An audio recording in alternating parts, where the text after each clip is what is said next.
히브리서에 몇 번 안 나오는 실제적인 권면의 내용들이 오늘 저녁, 오늘 아침에도 그렇습니다만은 이렇게 기록이 되어 있습니다. 성경은 늘 어떤 적용을 끌어내기에 앞서서 먼저 설명을 합니다. 그래서 바울 서신도 보면은 설명이 앞에 나오고 그 다음에 그 설명과 진술에 근거하여 이제 우리가 어떻게 해야 될 것인가 하는 명령형의 말씀들이 나오게 됩니다. 오늘 읽은 본문 26절 이하에 보면 경고의 말씀을 하고 있습니다. 우리가 진리를 아는 지식을 받은 후 짐짓 죄를 범한 즉 다시 속죄하는 제사가 없다. 이 구절만 가지고 보면 우리가 예수 믿고서 죄 지은 죄는 도대체 속죄할 수 없는 죄인가, 이런 의문점이 생기지 않을 수 없습니다. 그러나 성경은 어떻게 이해해야 된다고요? 따라서 합시다. 문맥을 따라.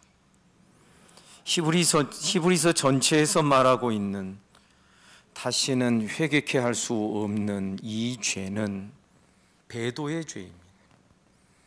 그러니까 우리가 연약해서 예수 믿은 다음에도 혈기도 부릴 수 있고 어떤 죄를 지을 수 있는 그 정도의 죄를 지금 여기서 말하는 것이 아니라 우리의 믿는 도리의 털을 바꾸는 배도의 행위.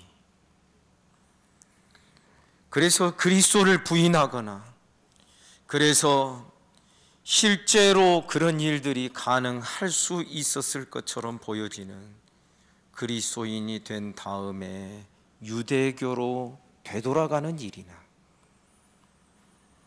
이러한 털을 바꾸고 기본적인 신앙의 고백을 바꿀 정도의 그러한 죄는 다시 속죄하는 제사가 없다. 27절에 보면 오직 무서운 마음으로 심판을 기다리는 것과 대적하는 자를 태울 맹렬한 불만 있을 것이다.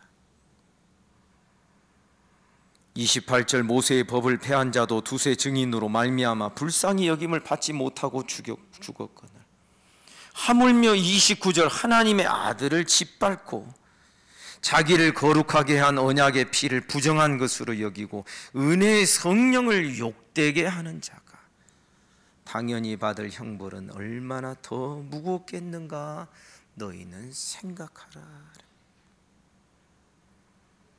사랑하는 성도 여러분, 우리는 하나님의 아들 예수 그리스도를 짓밟는 자가 되지 않기를 주님의 이름으로 축복합니다.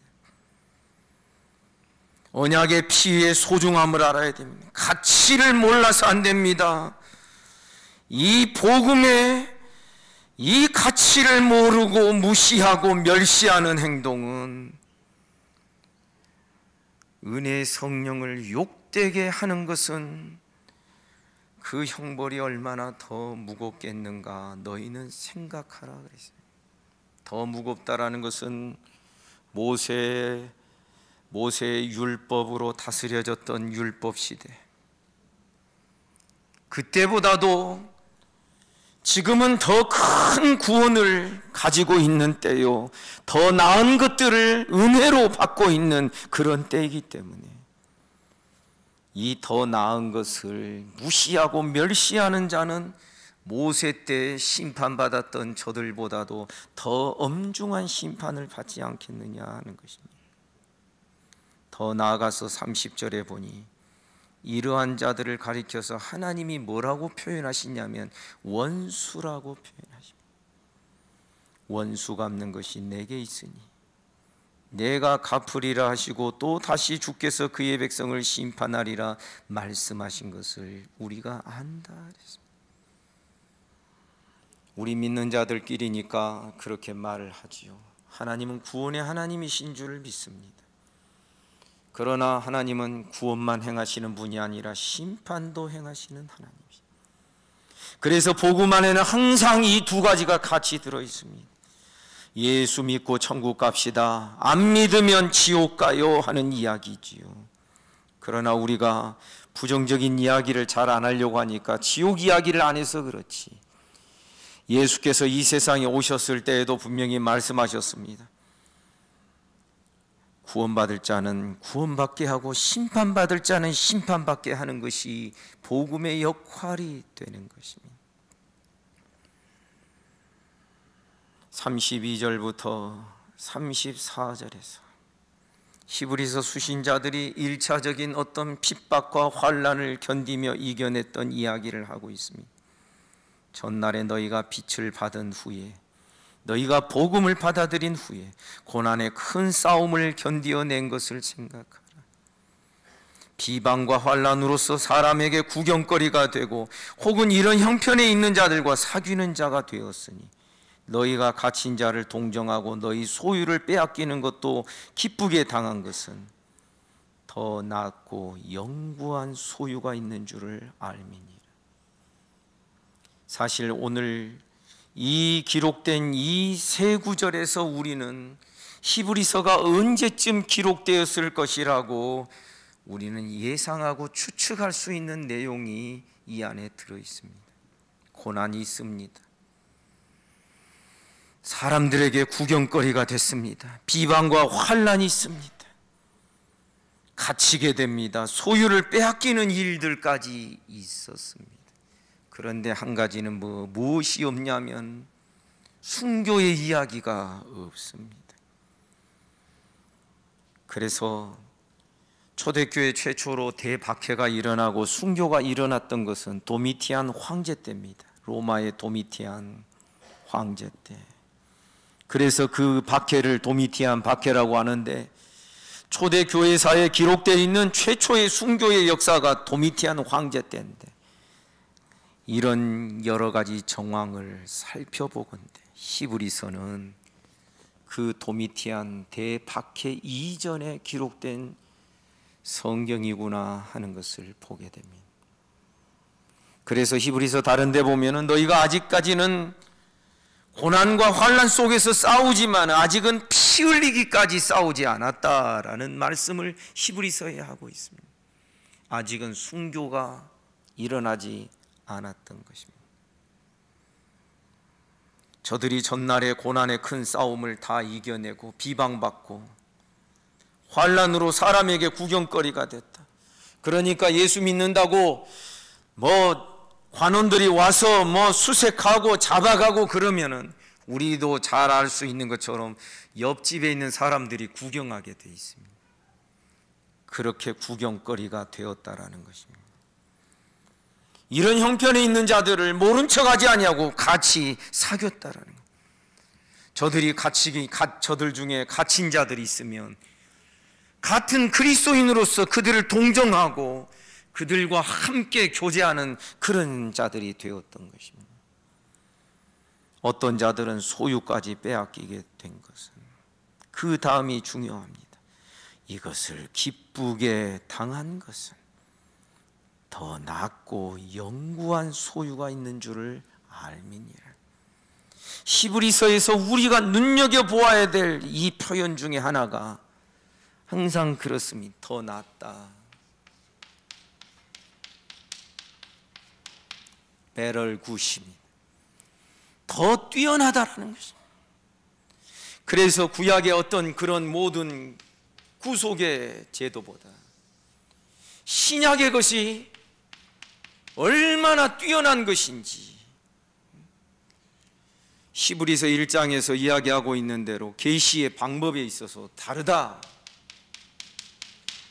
구약 시대에는 천사들을 통하여 여러 모양 여러 부분에서 여러 가지로 말씀하셨다면, 이제 신약 시대의 하나님의 계시는 오직 아들 안에서, 한 아들이신 예수 그리스도 안에서 아들로 말씀하셨다. 구약 시대에는 말씀을 천사를 통하여 돌판에 새겨주신 그런 말씀이었다면, 신약 시대에는 이제는 천사를 통한 계시가 아니라 하나님의 그 아들, 하나님이 직접 계시하신 그 더 나은 계시의 방법으로 더 더 나아가서 구약시대에는 돌판에 새겨졌다면 이제는 신약시대에는 어떻게 한다? 내 법을 너희 마음에 새겨주겠다. 어떻게? 따라서 합시다. 성령으로. 그래서 이 더 낫다라는 이 표현이 갖고 있는 의미를 우리는 진정으로 잘 깨달아야 되는 것입니다. 제사도 다릅니다. 구약시대에는 모든 제사가 반복적이었습니다.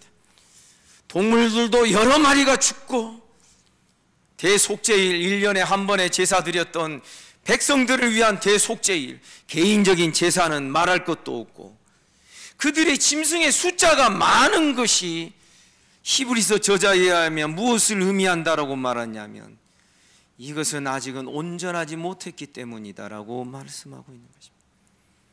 그러나 이 모든 날 마지막에 단번의 제사, 단 한 번의 제사, 그 아들의 제사로 모든 것을 다 충족시키는, 하나님의 공의를 충족시키는 그 제사가 이루어지는,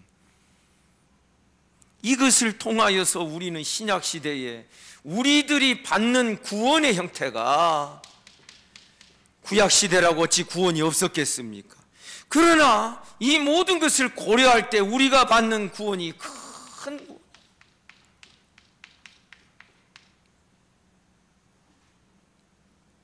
그러니 구약시대에 여기에 보면 기업의 문제도 이야기할 수 있습니다.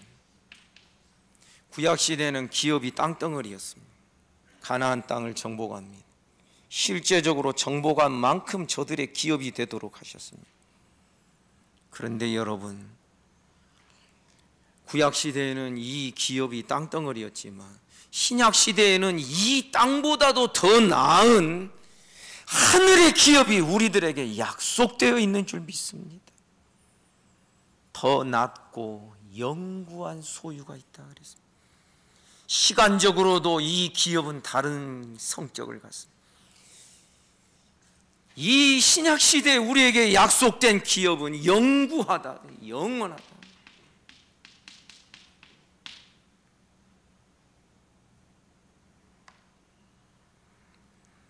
이러한 구원과 이러한 대제사장의 방식,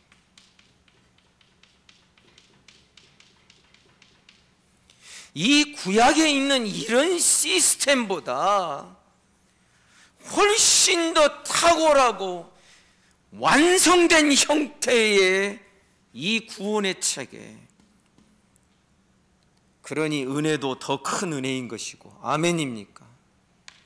나중에 어떤 말씀을 하고 있냐면 히브리서 11장 40절에서 믿음의 사람들을 다 진술하다가 이렇게 말합니다. 이는 하나님이 우리를 위하여 더 좋은 것을 예비하셨은즉 우리가 아니면 그들로 온전함을 이루지 못하게 하려 하십니다. 지금 이것은 무슨 뜻이냐면 히브리서 11장에서 구약에서 믿음으로 하나님이 지으신 하나님의 도성을 믿음으로 바라보며 이 땅에서 나그네와 행인으로 사는 사람들의, 믿음의 사람들의 이야기가 11장에 기록되어 있습니다. 그런데 놀라운 것은 우리에게 예비하신 것은 더 좋은 것이다. 무슨 뜻이냐면 우리가 아니면 그들로 온전함을 이루지 못하게 하려 함이라. 다시 말하자면 저들은 믿음으로 바라보았던 것을 우리는 이미 확보하고 있고 이미 그것을 우리의 것으로 소유하고 있다는 것입니다. 저들의 믿음의 실상과 실체가 우리 안에서 우리 시대에 예수 그리스도를 통하여 이미 다 이루어졌다라는 것입니다. 그러니 우리의 신앙이 어떠해야 될 것인가? 첫째, 35절. 그러므로 너희 담대함을 버리지 말라. 이것이 큰 상을 얻게 하느니라. 담대하시기를 주님의 이름으로 축복합니다. 두려워하지 마십시오. 무슨 일이 있어도 두려워하지 마십시오. 우리의 연약함보다도 하나님이 훨씬 더 크신 분입니다. 두려워하는 마음은 하나님이 우리에게 주신 것이 아닙니다. 너희 담대함을 버리지 말라. 하나님을 굳게 붙들라는 것입니다. 이 담대함이 11장 믿음의 장 전체를 다 지배하고 있습니다. 그래서 때로는 연약한 자로 조롱받고 참으로 미련한 자들로 취급받았던 믿음의 사람들이지만, 그러나 저들의 조롱과 멸시를 두려워하지 아니하고 담대히 하나님만 의지하며, 여러분 아브라함 평생의 삶이 결국 무엇 하나였던 것인지 여러분 아시죠? 이삭 한 사람 얻고 그 생애가 끝납니다. 놀랍지 않습니까? 아, 믿음이란 이런 것밖에 안 되나? 어떤 사람은 그렇게 생각할 수 있습니다. 아브라함이 75세 때 하나님의 부르심을 따라서 갈대아 우르 하란을 지나서 약속의 땅 가나안 땅으로 들어왔습니다. 그 평생의 이 창세기에 기록되어 있는 그 말씀들을 보면 아브라함이 행했던 모든 일들이 다 기록된 것은 아니지만 결국은 하나님께서 이삭 한 사람 얻게 하시는 것, 그것도 이스마엘 실패하지요. 이스마엘이나 하나님 앞에 살기를 원합니다. 하지만 하나님은 아니라 그러시죠. 놀라운 이야기입니다. 때로는 믿음이 다른 사람 보기에는 보잘것없게 보일 수도 있습니다. 믿음으로 산다고 하는 것이 때로는 가증스럽게 보일 수도 있고, 그래서 우리가 비아냥거리는 죄를 범할 수도 있는 것입니다. 그런데 우리 알아야 됩니다. 우리 신앙에 담대함이 있기를 주님의 이름으로 축복합니다. 왜 그렇습니까? 담대함은 내 안에서 나오는 게 아닙니다.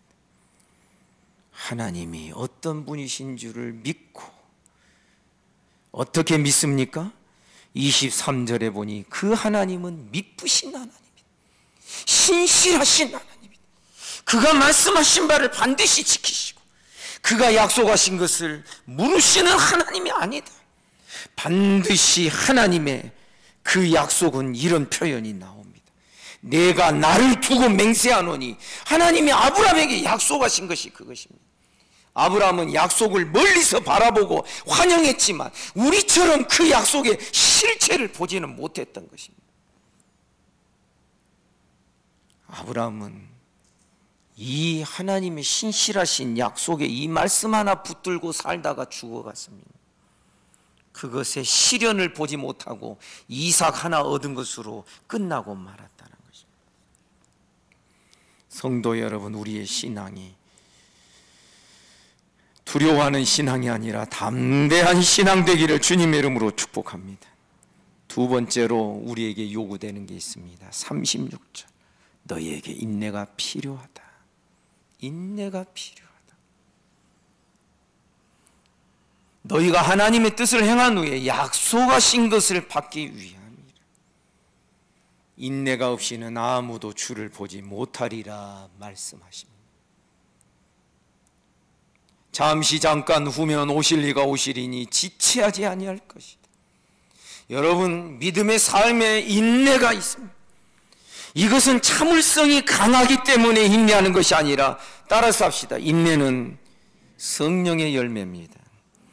다시 말하자면 성령께서 그 안에서 말씀하시고 인도하시는 것을 경험하지 못하면 절대 끝까지 인내하는 것이 불가합니다. 나도 이제 할 만큼 했어 하면 아직은 아닌 것입니다. 내가 이렇게까지 했는데 하는 것도 아닌 것입니다. 인내는 갈라디아서 5장에 보면 오래 참음, 성령의 열매입니다. 그래서 여러분, 인내를, 성령의 열매를 구하는 우리 모두가 되기를 주님의 이름으로 축복합니다. 어떤 사람은 그렇게 비아냥거릴 수 있습니다. 잠시 잠깐 후면 오신다는 그 주님이 2000년 지나도 아직 안 오셨잖아. 이럴 때에도 우리 믿는 자들은 인내를 배우기를 주님의 이름으로 축복합니다. 이 인내가 가능한 것은 38절에 보니 세 번째로 요구되는 것이 믿음입니다. 나의 의인은 믿음으로 말미암아 살리라. 또한 그가 뒤로 물러가면 내 마음이 그를 기뻐하지 아니하리라. 이 부분에서 사실상 11장의 믿음의 장을 히브리서 저자는 준비하고 있는 것이죠. 담대함이 요구됩니다. 인내가 필요합니다. 나의 의인은 믿음으로 말미암아 사는 것인데, 믿음으로 산다고 하는 것은 뒤돌아보는 것이 아니다라고 말씀합니다. 뒤로 물러가면 내 마음이 그를 기뻐하지 않는다 그랬습니다. 롯의 아내 뒤돌아보다가 소금 기둥된 경우를 우리는 잘 알고 있습니다. 뒤를 돌아본다라는 것은 두고 온 것에 대한 미련이 있기 때문이고, 세상에 대한 미련이 있기 때문이에요. 그것이 아깝기 때문입니다. 그러나 사랑하는 성도 여러분, 우리 모두 믿음의 독수리들 되기를 주님의 이름으로 축복합니다.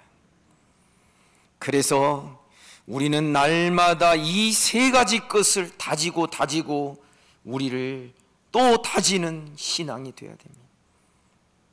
담대함, 오래 참음, 참는 인내, 그 다음에 믿음으로 사는 것. 믿음으로 말미암아 살리라 하셨으니 뒤로 물러가면 내 마음이 그를 기뻐하지 아니할 것이다. 뒤로 물러가게 되면 39절에 보니 멸망에 빠진다.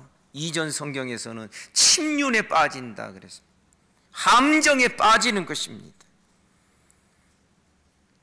오직 영혼을 구원함에 이르는 믿음을 가진 자는 뒤로 물러가거나 뒤를 돌아보는 자가 아니라 11장에 기록되어 있는 믿음의 사람처럼 앞에 있는 그 하늘의 도성을 바라보는데, 사람의 손으로 짓지 아니하는 하나님의 손으로 지은 그 성읍을 바라보면서 믿음으로 이 땅에서는 나그네와 행인으로 자처하며 사는 것이 믿음의 모습으로 그렇게 분명하게 이야기하고 있는 것입니다. 저들이 떠나 나온 그 본향을 바라보고 있었다면 저들은 얼마든지 다시금 본향으로 돌아갈 기회가 있었다.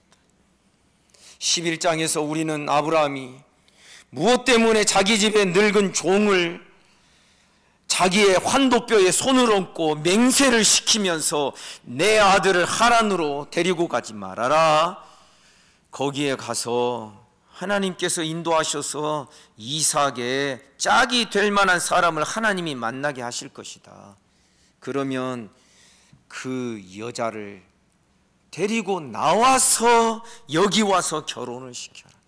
여러분, 언젠가 제가 이 부분에 대해서 설교를 한 적이 있습니다. 이것은 굉장히 파격적인 것입니다. 파격이다 못해 심지어 여자 쪽의 집안에 굉장히 큰 모욕감을 주는 그러한 제도입니다. 아브라함은 늙은 종에게 그것을 요구한 것입니다. 왜 그러냐면 일반적인 결혼은 신랑이 많은 지참금과 많은 예물을 가지고 신부 집에 갑니다. 그리고 거기서 결혼하고 몇 달이나 길면은 한 1년 몇 년을 살다가 다시 자기 집으로 데리고 옵니다. 이러한 인간의 어떤 관습과 제도를 완전히 깨트리는 방식으로 내 아들 이삭을 그곳으로 데리고 가지 말고 그 여인이 따라 나오겠다고 하면 데리고 와라, 만약에 안 오겠다면 데리고 오지 말고 이 맹세가 너와 나 사이에 이제 네 허물이 없다, 다 이루어진 것으로 하자. 여러분, 왜 아브라함이 그런 요구를 하게 되는 줄 아십니까? 믿음의 자부, 믿음의 가정을 이룰 사람은 아브라함과 같이 하나님이 부르셨고 하나님이 어떤 그 소명을 주신 그것에 마음이 끌려서 자기 친척 아비 본토집을 믿음으로 떠날 수 있는 여자여야 했기 때문에 그런 것입니다. 사랑하는 여러분, 오늘날 이 시대에 믿음이 조롱받고 있습니다. 이러한 상황 속에서도 택하신 자들은 믿음을 굳게 할 수 있는 줄을 믿습니다. 성도 여러분, 담대함과 인내와 믿음을 더욱더 강화하고 더 굳게 붙드는 우리 모든 성도들 되시기를 주님의 이름으로 축복합니다. 우리가 더욱더 구약 성도들보다도 더 신앙생활을 더 하나님 붙들며 잘해야 되는 이유 중에 하나가 이런 차이 때문에 그렇습니다. 구약시대에 허락하신 그 구원도 등한히 여긴 자들은 다 멸망받았거늘 광야에서 이스라엘 백성들이 다 엎드려졌습니다. 결국 구약교회 성전도 다 허물어지고 결국은 구약교회는 망하게 되었던 것입니다. 그러하거늘 그때보다도 더 큰 구원을 주신 우리가 이 구원을 등한히 여기면 우리가 받을 심판이 어떠한 것이겠느냐라고 히브리서 저자는 경고 반 격려 반으로 그렇게 말씀을 기록하고 있는 것입니다. 우리 말씀 안에서 내 고집으로 강해지는 것이 아니라 성령의 열매로 담대함과 오래 참음과 믿음으로 하루하루를 주님과 함께 동행하며 살아내며 내 안에 거하시는 성령님, 아멘입니까? 하나님의 성령이 너희 안에 거하시는 것을 알지 못하느냐 그랬으니 내 안에 내주하시고 거하시는 성령님의 인도하심을 따라 성령을 따라 기도하는 법 배우고 성령 따라 말씀 보는 법 배우고 성령 따라 믿음으로 굳게 붙드는 법을 배우고 어차피 성령을 하나님이 우리에게 주실 때는요 우리 힘으로 안 된다는 것을 아셨기 때문에 그런 거예요. 너희는 성령을 따라 행하라. 그리하면 육체의 욕심을 이루지 아니하리라. 성령 따라 행하는 자에게 하나님이 성령으로 뜨겁게 역사하시고 말씀도 냉랭하던 가슴이 뜨거워지고 영적 침체 가운데 있던 자가 어느 날 말씀이 막 눈에 열려져 가지고 그 말씀 속으로 막 빨려 들어가기 시작을 하고 성령 안에서 기도하는 법 배우고 성령 안에서 십자가 붙드는 법을 배워 믿음으로 아름답게 회복되며 우리의 가정과 우리의 심령과 교회가 무조건 하나가 되고 무조건 회복되는 것이 아니라 이런 성령의 방식으로 회복되는 것을 우리 모두가 소망하며 바라보며 담대함과 오래 참음과 믿음으로 살아가는 살으라는 이 권면을 오늘날 이 시대 우리 성도들이 믿음으로 받는 우리 모두가 되기를 주님의 이름으로 축복합니다. 기도하겠습니다.